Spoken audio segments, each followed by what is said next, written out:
तो पिछले एपिसोड में हमने देखा था लिन और मोबाई बीस्ट माउंटेन जाते हैं डीमंस हंटिंग के लिए। वहां जाकर लिन बहुत सारे रेड डीमंस और बोर डीमंस का हंट करता है। इस एपिसोड की स्टार्टिंग में हमें दिखाया जाता है लिन और मोबाई वापस आ रहे होते हैं, लेकिन यहाँ लिन काफी गुस्से में नजर आता है क्योंकि वो पूरे एक दिन तक ब्लैक वोल्फ डीमन को चेस कर रहा था, लेकिन उसके हाथ कुछ नहीं आता, उसे वापस आना पड़ जाता है अपनी जान बचा के। जिसपे मोबाई कहती है कि उस ब्लैक वोल्फ का लेवल ह्यूमन स्पिरिट मास्टर जितना है, शुक्र मनाओ कि जिंदा वापस आ गए, वरना 8th लेवल पर होने का भी कोई फायदा नहीं होता, मर जाते वहीं पे। तभी मोबाइल नोटिस करती है कि लिन की बॉडी में से काफी ज्यादा स्पिरिट एनर्जी बाहर आ रही है, और जब लिन वे सारी चीजें देखता है तो वो भी काफी ज्यादा सरप्राइज होता है। और वो जैसे अपनी स्पिरिट पावर को बूस्ट करता है ना, उसके आसपास एक बहुत अच्छा ऑरा क्रिएट हो जाता है, और मोबाइल भी उस ऑरा के लपेटे में आ जाती है और सोचती है कि इतनी ज्यादा इस ग्रेट ऑरा वाली स्पिरिट एनर्जी कैसे निकल सकती है। यहाँ लिन सोचता है कि आज आसमान कितना साफ है ना, स्टार्स कितने अच्छे से दिख रहे हैं, और फिर लिन समझ आता है कि ये 7 स्टार डिवाइस का कमाल है, उसी की वजह से उसकी बॉडी से ऑरा निकल रहा है, क्योंकि आज स्टार काफी ज्यादा क्लियर है और ये पावर उसे स्टार से मिल रही है। और ये जानने के बाद वो कल्टीवेशन के लिए बैठ जाता है। कल्टीवेट करते करते उसके आसपास एक व्हाइट शील्ड तैयार हो जाती है, और मोबाइल ये देखकर काफी सरप्राइज हो जाती है कि वो देखते ही देखते 8th लेवल से 9th लेवल में पहुंच गया। लिन कल्टीवेट करते हुए चीफ स्पेस में पहुंच जाता है। वहां जाकर वो जोर जोर से व्हाइट को आवाज मारने लगता है। व्हाइट बेचारा अंगड़ाई लेते हुए उठता है और कहता है हाँ बोलिए। तो लिन उससे गुस्से में कहता है कि क्या तुम्हें पता था कि 7 स्टार डिवाइस में कल्टीवेट करना होता है स्टार के अंदर। तो व्हाइट काफी स्टाइल मारते हुए कह देता है कि हाँ मुझे पता है। तो लिन कहता है तो मुझे क्यों नहीं बताया पहले। तो वो कहता है कि तुमने पूछा ही नहीं। लिन को उसकी इस बात में गुस्सा तो काफी आता है, लेकिन वो कंट्रोल करते हुए कहता है कि अब पूछ रहा हूँ, जो भी पता है ना सब बता दे। जिसपे व्हाइट थोड़ा सोचते हुए कहता है कि 50 पॉइंट्स चार्ज करूंगा कंसल्टेशन के लिए। तो लिन उसे देखकर इतना गुस्सा होता है, कहता है बात नहीं मेढक, तेरा मैं क्या करूँ। तो यहाँ व्हाइट कहता है कि अगर तुम नहीं दे सकते तो तुम जा सकते हो, वैसे भी तुम्हारे यहाँ कोई काम नहीं है, क्योंकि उसे लग रहा था कि लिन के पास कुछ भी नहीं है। तो लिन पकड़ के गुस्से में उसका गाल खींचने लगता है और कहता है कि तुझसे तो मैं बाद में निपटूंगा, पहले तो तू वो डीमन के स्पिरिट्स को कलेक्ट कर ले जो मैं तेरे लिए लेकर आया हूँ। ये जानने के बाद तो व्हाइट काफी एक्साइटेड हो जाता है और सारे डीमन स्पिरिट्स को कलेक्ट करने के बाद कहता है कि तुम्हारे पास 4500 पॉइंट्स हो गए हैं। और वो उसके सामने चिप ओपन करते हुए कहता है कि इसमें से जो खरीदना है खरीद सकते हो। तो लिन उसमें से एक चिप को ट्राई करता है और उसका रेट 3000 पॉइंट था, और ये देखकर तो वो काफी चौंक जाता है कि बस इतनी सी चीज का उसे 3000 देना पड़ रहा है। तो लिन ये देखकर व्हाइट से पूछता है कि इसका रेट इतना ज्यादा इंक्रीज कैसे हो गया। तो व्हाइट बताता है कि तुम्हारे लिए डिस्काउंट चल रहा था और अब वो डिस्काउंट खत्म हो गया है, इसलिए प्राइस बढ़ गया है ना। क्या और कोई सवाल करना है सर आपको। जिस पर लिन कहता है कि नहीं, पहले मुझे ये बता कि तुझे मेरे लिए स्पेशल डिस्काउंट रखना चाहिए था ना, इतना रेट क्यों बढ़ाया तूने।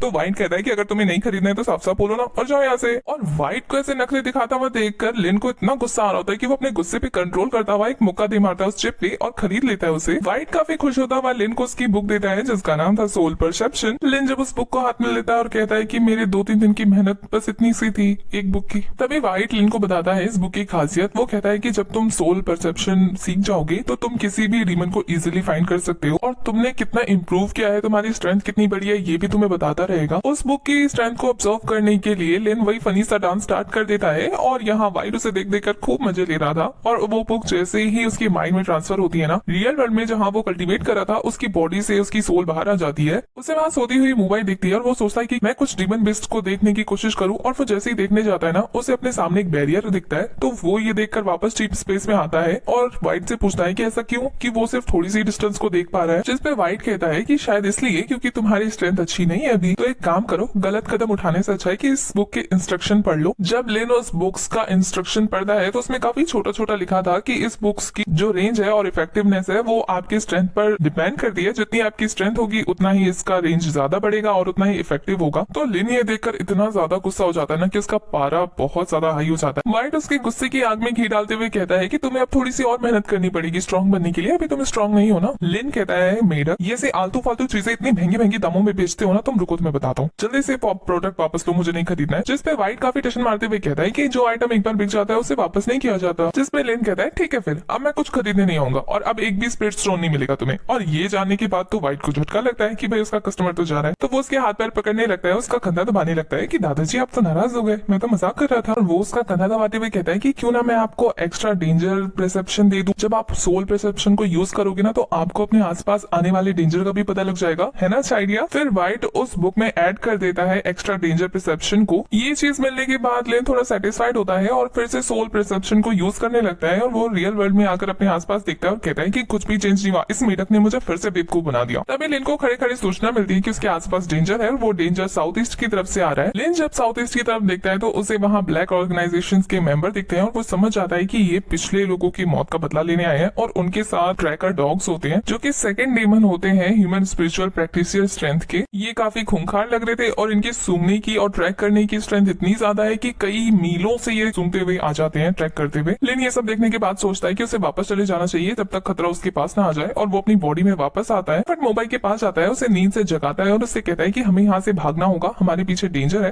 पर जितने में वो मोबाइल को लेकर हट पाता उसके पास एक मेज आता है उड़ता हुआ जिसे वो डॉज कर देता है। इससे पहले कि वो दोनों कुछ समझ पाते ब्लैक ऑर्गेनाइजेशन के वाइस प्रेसिडेंट जियो उनके सामने आ जाता है और वो कहता है तुम लड़के छोटे से बच्चे, तुमने मुझे इतनी परेशानी में डाल दिया, एक तो मेरे गैंग के लोगों को मार डाला, ऊपर से मेरा ट्रेजर बॉक्स चुरा लिया। लिन जब उसे देखता है तो वो भी फाइटिंग की पोजीशन ले लेता है। अपने सामने लिन को ऐसे पोजीशन लेते हुए देखकर जी हुए को इतना गुस्सा आता है कि वो भी अटैक के लिए तैयार हो जाता है और वो दोनों एक दूसरे पर झपट्टा मारते हैं, लेकिन दोनों एक दूसरे को रोकने की काफी कोशिश कर रहे थे। लिन की स्ट्रेंथ कम होने की वजह से जी हुए उसको काफी दूर झटक देता है। लिन गिरते हुए समझ जाता है कि ये उससे काफी ज्यादा स्ट्रॉन्ग है। यहाँ जी हुए अपनी स्ट्रेंथ को और ज्यादा इंक्रीज करते हुए अपने मेज के साथ लिन के बॉडी पर अटैक करता है। लिन को तो डिफेंस करने का टाइम भी नहीं मिला था, उसके बॉडी में काफी ज्यादा इंजरीज हो जाती है, वो काफी बुरी तरीके से गिर जाता है और यहाँ जी हुए कहता है कि तुम काफी ज्यादा वीक हो, पता नहीं मेरे लोग तुमसे कैसे हार गए, और वो काफी किलर लुक देने लगता है उन दोनों को। और इसी के साथ हमारा ये वाला एपिसोड हो जाता है खत्म।